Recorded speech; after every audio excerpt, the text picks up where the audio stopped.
A4C all for Christ. యెహోవా యందు భయభక్తులు కలిగి ఉండుట చెడుతనమును అసహించుకొనుటయే. సామెతలు 8:13. ప్రార్థన. ప్రేమమయుడ కృపామయుడ మా ప్రియ పరలోకపు తండ్రి, మహిమగల మీ నామమునకు స్తోత్రములు దేవా.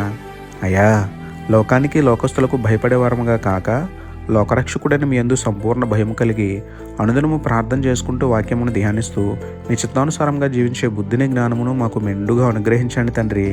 దేవా, మీ యందు భయభక్తులు కలిగి చెడు ఆలోచనలను, చెడు చూపులను, చెడు మాటలను, చెడు క్రియలను, చెడుతనమును అంతటిని అసహించుకుని మీ నామమును, మీ వాక్యమును అమితంగా ప్రేమిస్తూ మీకు మహిమ తెచ్చే బిడ్డలుగా జీవించే ధన్యత మాకు అందరికీ అనుగ్రహించమని వేడుకుంటూ, చెడ్డవారమైన మమ్మల్ని మీ ప్రేమతో మంచివారుగా మారుస్తున్న మీకే స్తుతులు చెల్లించుకుంటూ, నమ్ముటని వారనైతే నమ్మువానికి సమస్తమును సాధ్యమే అన్న విశ్వాసంతో యేసయ్య పరిశుద్ధ నామంలో ప్రార్థించి పొందుకున్నాము పరమ తండ్రి. ఆమేన్.